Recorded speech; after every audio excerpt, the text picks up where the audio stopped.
मुसहर समुदाय को देखिए, क्या उसको वैसे छोड़ दिया जाए बिना आरक्षण के, तो क्या वो समानता का मूल्य स्थापित हो पाएगा?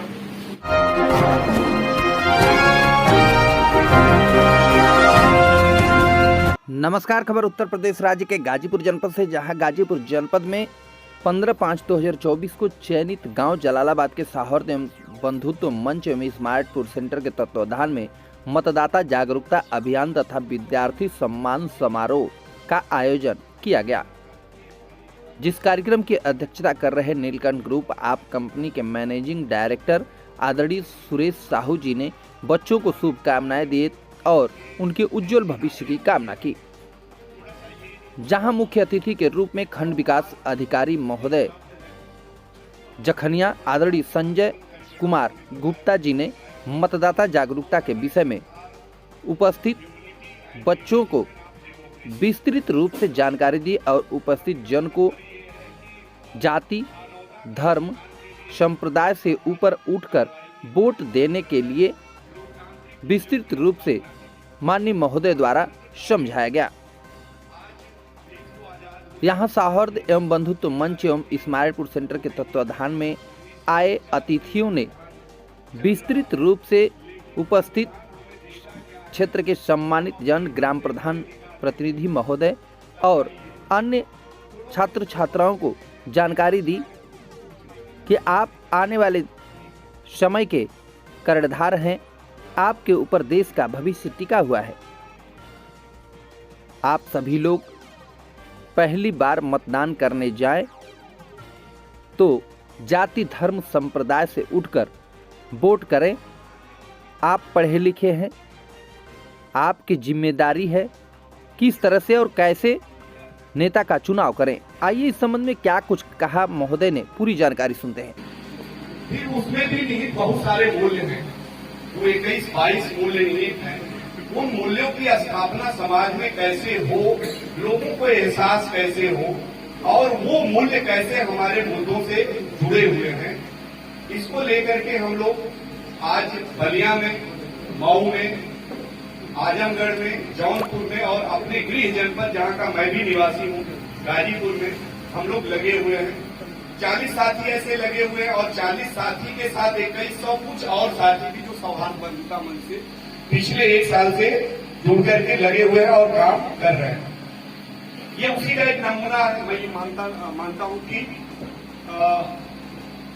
लड़ाई बड़ी कठिन है, ये भी मुझे लगता है, क्योंकि अभी भी खांचे में समाज हमारा बटा हुआ है। समाज जाति में बटा हुआ है, धर्म में बटा हुआ है। धर्म के अंदर संविधान में देखेंगे तो पंथ की भी बात की गई है, पंथ में भी बटा हुआ है बहुत सारे। अगर हम जहां तक थोड़ा जो समझ पाते हैं, अगर अपने घर में देखें, सनातन की जो बात की गई है उसमें भी बहुत सारे पंथ निहित हैं। इस्लाम में भी वही है, बरेलवी है, बहावी है, फलाने है, ढिमाकी है, उसमें भी बहुत सारे पंथ हैं। तो हम धर्म की बात, 2 चीजें होती हैं, इहलोक और परलोक। धर्म की बात जो हम करते हैं, धार्मिक होना चाहिए, जो भी संविधान में भी निहित है कि धर्म और उपासना की पूरी तरह से स्वतंत्रता है, वो मूल्य है और उसके लिए भी अलग अलग सबको कानून के दायरे में बांधा गया, वो भी दे रहा है।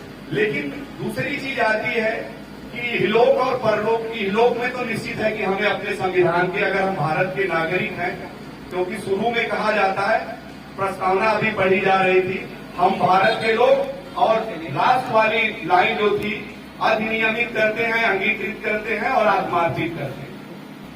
ये संकल्प है पूरा शुरू से लेके और लास्ट तक। तो कितना हम समझ पाते हैं, इसको थोड़ा देखने की जरूरत है। एक चीज अभी जो थोड़ी सी बातचीत की जा रही है, हम बड़े धार्मिक लोग हैं, भारत के लोग हैं, बड़े धार्मिक लोग हैं और दान पुण्य में बड़ा विश्वास करते हैं। जो बात अभी आई कि मतदान करना है, तो मैं मतदान की बात नहीं करता, दान और नहीं करता, मैं बहुत क्लियर बात करता हूं। ये मताधिकार है, ये भी आप जानिए। दान और करने की जरूरत नहीं है, क्योंकि दान जब कर दिया जाता है तो फिर आप उस पर नियंत्रण खो देते हैं, क्योंकि हमने तो दान कर दिया। अब मिलेगा वो लोक में ये यहाँ आपको मताधिकार का प्रयोग करना है, याद रखिए। ये आपका इंटाइटलमेंट है, हकदारी है, समझिएगा। और वो हकदारी इसलिए निभानी है, थोड़ा अपने आसपास देखिए, कुछ लोग बोल भी रहे हैं। मैं किसी सरकार का खिलाफत नहीं कर रहा हूं, हम भारत के लोग हैं, सभी लोग हैं, और देश की परिकल्पना भी यही की जा रही है। मैं किसी राज्य का रिप्रेजेंटेटिव जो भी है, हो सकता है भाजपा हो सकता है सपा हो सकता है कांग्रेस हो सकता है कम्युनिस्ट हो, जो भी जनता चुनेगी, आपको जिसको वोट देना है दीजिए, लेकिन याद रखिए हम फलाने को नेता बनाने के लिए वोट दे रहे हैं, लेकिन मेरा बेटा मेरी बेटी कैसे पढ़ेगी इसकी परिकल्पना नहीं कर रहे। हम सही कह रहे हैं कि गलत कर रहे हैं? एक बार हाथ उठा के बताइए, कभी परिकल्पना ऐसी होती है कि हम अपने लिए वोट दे रहे हैं कि हमारे लिए डिग्री कॉलेज कहाँ है, हमारे लिए रोजगार कहाँ है, हेल्थ की फैसिलिटी की क्या स्थिति है? बात समझ रहे हैं ना? तो इसको थोड़ा ध्यान रखिए, अपने लिए वोट देना है, हम भारत के लोग हैं, थोड़ा देखना पड़ेगा। अगर हम, जैसे अभी एक बात आती है कि अगर हम अपने बारे में सोचने लगेंगे तो देश के बारे में कौन सोचेगा? अगर हम अपने बारे में सोच लें तो देश अपने आप विकसित हो जाएगा। मेरा एकदम क्लियर कट मानना है। हम अपने अगर बंध जाए चीजों को लेकर के तो निश्चित है कि सारी चीजें सही हो जाएंगी। हम फलाने को नेता बनाने के लिए आज अग्रसर हैं, कोई दल पार्टी हो, लेकिन अपने जो मूलभूत सुविधाएं हैं उसके लिए कभी बातचीत नहीं होती। उन मूलभूत सुविधाओं को सोचिए और अपने मताधिकार का प्रयोग करिए, दान करने की जरूरत नहीं है। दूसरी बात जो कह रहे थे अभी, कुछ वक्ता लोग पहले बोल रहे थे कि गलतियां करेंगे तो क्षमा कर दीजिएगा। मेरी एक लाइन है, मनोज गलती का पुतला है वो अक्सर हो ही जाती है। मनोज गलती का पुतला है वो अक्सर हो ही जाती है, जो गलती कर संभल जाए उसे इंसान करते हैं। तो गलती तो हमसे भी होगी। ये बच्चे हैं, जब हम बचपन याद करेंगे, यही बच्चे हैं, कौ बनाने नहीं आता था। जहां हम लोग भी बैठे हैं, हमारे माता पिता भी रहे होंगे, हम भोजपुरी भाषा के क्षेत्र के लोग हैं। गोली पाई पारा, डंडा खींचा, सूंड लटकावा, ये न बुलाते रहे। लेकिन आज स्थिति ये है कि हम आंख बंद करके भी क बना लेते हैं। करत करत अभ्यास से जड़मत हो सुजान, और रसरी आवत जाते सिल पर पड़त निशान। तो आज शायद क बनाने की हमको दिक्कत नहीं है, लेकिन उस टाइम अगर वो गलतियां हम नहीं करते तो हमें क बनाने नहीं आते। आज भी सेम स्थिति है। आज हम इस अभिभूत हैं, यहाँ मैं दूसरी बार हूँ कि इस तरह की स्मार्ट क्लासेज की चर्चा हमारे इन क्षेत्रों में भी हो रही है। मैं यहाँ के लोगों को, जो भी संचालक हैं, जो भी मैनेजर हैं, जो चला रहे हैं, उनको साधुवाद दूंगा। बेटा आप लोग यहाँ आते हैं, गलतियों से मत डरिए। मैं कंप्यूटर नहीं जानता था, मैं अपनी बात कर रहा हूँ। 2008 में मुझे कंप्यूटर पकड़ा दिया गया और कहा गया कि आप कंप्यूटर से रिपोर्टिंग सारी ऑनलाइन होगी। अब कंप्यूटर लेके 2 दिन तो नींद ही नहीं आ रही थी मुझे। मेरे एक कलीग है, साथ काम करते हैं, आज लखनऊ में है, कवि जी, कहे जो अपन आवे तो उन्हें करा कुछ, लेकिन छोड़िया मत, छोड़ देगा तो कुछ आई हुई। तो वो गलतियां करते हुए कई बार कई लैपटॉप खराब भी किया मैंने, लेकिन सीख ही गए नहीं, आपकी तरह क्लास में नहीं गए। तो मेरे कहने का मतलब ये है, गलतियां करना सीखिए, तभी आप बदल सकते। गलतियों से अगर आप डरेंगे तो निश्चित है कि बदलाव होने वाला नहीं है। बच्चों के लिए ये मेरा पूरा संदेश है। अब एक बात आती है, जो अगला जो टॉपिक था, कोई दिक्कत नहीं ना बोलने में, नहीं टाइम का थोड़ा ऐसा न हो, क्योंकि टॉपिक बहुत दिमाग में चला जाता है तो गड़बड़ होता है। एक और भी है कि बात आती है, एक क्षमता का मूल्य है, जिसमें बात की जाती है प्रतिष्ठा और अवसर की समानता, उसमें निहित मूल्य है। अब प्रतिष्ठा और अवसर की समानता को अगर हम देखें अपने यहाँ, तो धर्म में बटा है, जाति में बटा है, और उसके बाद भी जाए तो उसके नीचे आता है स्त्री और पुरुष, और उसके बाद उभयलिंगी। उभयलिंगी मतलब समझ रहे हैं ना, ट्रांसजेंडर कहा जाता है। अभी हम कस के ताली बाहर बजाएं तो मन में एक आपके अवधारणा है कि कोई आ गया, वो कौन आ गया? ट्रांसजेंडर आ गया। ये अवधारणाएं बैठा दी गई। सामाजिक जो मान्यताएं हैं, व्यवहार है, समझ रहे हैं ना, वो प्रभावित कर रहा है। प्रतिष्ठा नहीं मिल पा रही है। स्त्री पुरुष को आप देख लीजिए। मेरी आवाज जा रही है पीछे तक, वैसे तेज है आवाज। यही मिला है, शरीर तो नहीं दिया ईश्वर ने, लेकिन आवाज दे दिया। तो प्रतिष्ठा और अवसर को देखिए, क्या स्त्री पुरुष और उभय लिंगी तीनों को क्या समाज समान दे रहा है अवसर? हाँ या ना?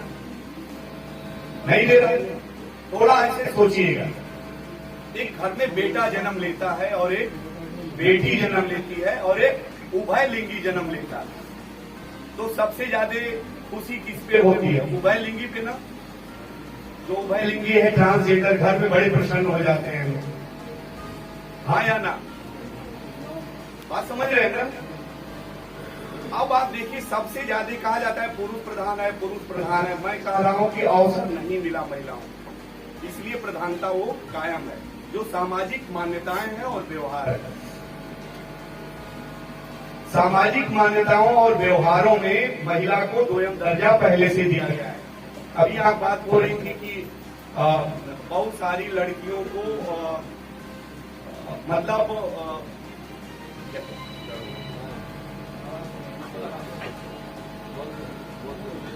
हेलो, इसे जाएगा। तो बहुत सारी लड़कियों को पढ़ाया गया और उनको सिलाई कढ़ाई सिखाई गई। एक मान्यता है कि हम दायरे में ही सोचते हैं। लड़कियां हैं बहुत संख्या में और लड़के भी हमारे हैं, और यहाँ हमारे गार्जियन भी हैं। मैं गार्जियन मानता हूँ जो बैठे हुए लोग। एक सीमित दायरा। लड़की करेगी क्या? लड़की करेगी अध्यापक हो जाए, एक धारणा बनी हुई है। अध्यापक से थोड़ा अगर इधर गई तो थोड़ी पहले देखेंगे तो हेल्थ सेक्टर में भी अगर नर्स के लिए जाया जाता था तो रोका जाता है। बात समझ रहे हैं ना? लेकिन एक दायरा बांधा गया है। सिलाई कढ़ाई करेगी, बुनाई करेगी, लेकिन उसके बियॉन्ड दायरे में अगर जाना चाहे तो सिक्योरिटी का मामला है, संस्कृति का मामला है, बहुत सारा मामला आता है। तो इसको थोड़ा सोचना है। दायरे से अगर हटेंगे नहीं तो विकास होने वाला नहीं है। अभी हम लोग अपने यहाँ मऊ में एक्सपेरिमेंट कर रहे थे। लड़कियों से चर्चा किया हम लोगों ने कि क्या करना चाहिए। बहुत सारी लड़कियां अब गाड़ी चलाना सीख रही हैं, 4 व्हीलर ड्राइव कर रही हैं। पैसा लग रहा है संस्था का, लेकिन एक खेप बोलेंगे हम, एक जनरेशन निकलेगी जो गाड़ी चलाना 4 व्हीलर निकल के आएगी। 3 लड़कियां ऐसी हैं जो सीख गई हैं और स्कूल में गाड़ी लेके जा रही हैं। बच्चों को जो नहीं वैन जाती है और आती है, तो उसमें वो लड़कियां जा रही हैं। तो थोड़ा अपने दायरे से भी निकलिए। कंप्यूटर का जो सामाजिक मान्यताएं हैं, व्यवहार हैं, वो गर्भ से ही शुरू होता है। पेट में गर्भ है तभी ये कल्पना की जाती है कि लड़का होगा। ये शब्द कोई नहीं कहता है कि बेटी है, उसका लिंग परीक्षण करना कानूनन जुर्म है। लेकिन सामाजिक मान्यताएं और व्यवहार आज भी निहित हैं कि हम जाके चोरी छुप के करा रहे हैं। तो जब तक समाज नहीं बदलेगा, लोग नहीं बदलेंगे, तो जो लैंगिक समानता की बात की जा रही है, जो समता, प्रतिष्ठा और अवसर की बात की जा रही है, वो नहीं मिलेगी। 2005 में देख लीजिए, महिलाओं के लिए कानून आया हिंसा के लिए, वही कि उनको उनकी प्रतिष्ठा मिले। हिंसा का जो अधिनियम आया कि महिलाओं के निषेध है, क्यों किया गया? क्योंकि आज भी आप देख लीजिए घरों में महिलाओं की क्या स्थिति है। कोई भी बात हो तो तुरंत क्या होगा? हाँ या ना? बोलिए, हाँ या ना? होता है कि नहीं होता है? मैं कह रहा हूं कम होगा, ज्यादा होगा, वो अलग होगा, लेकिन इसके पीछे की पीढ़ी में जाएंगे तो वो और भी दिखेगा। तो उस प्रतिष्ठा और अवसर के लिए थोड़ा आप भी गूगल करिए, पढ़िए। मैं नहीं कह रहा हूं कि मैं सारा बता के जाने लगा, लेकिन बहुत सारे कानून बनाए गए। अब एक बात आती है कि अवसर की समानता की बात की जाती है। बहुत सारे लोग एक सवाल करते हैं, थोड़ा और भी चर्चा करते हैं कि आरक्षण दे दिया गया एक खास वर्ग को, तो कहां अवसर की समानता? लेकिन आप थोड़ा सोचिएगा कि क्या जो एक, शायद ये शब्द मैं इस्तेमाल कर रहा हूं, मुझे क्षमा करिएगा, क्योंकि संविधान के दायरे में ये शब्द नहीं है, अनुसूचित जाति बोला जाता है। मुसहर समुदाय को देखिए, क्या उसको वैसे छोड़ दिया जाए बिना आरक्षण के, तो क्या वो समानता का मूल्य स्थापित हो पाएगा?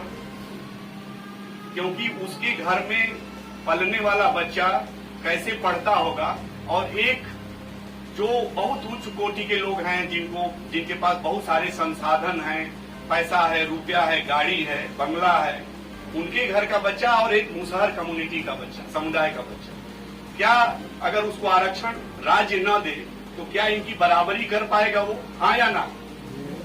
बोलिए, नहीं कर पाएगा ना। तो राज्य में जो संविधान में आरक्षण की व्यवस्था की गई, इसीलिए कि शायद जो हाशिए पे रहने वाले लोग हैं वो थोड़ा ऊपर आए और बराबरी का मूल्य स्थापित हो। कुछ दिन बाद ये चर्चा होने लगी, अभी ईडब्ल्यूएस आ गया है कि सामान्य जातियों में भी लोग, बहुत सारे लोग हाशिए पे चले गए, उन परिवारों में तो ईडब्ल्यूएस की भी संविधान व्यवस्था किया है।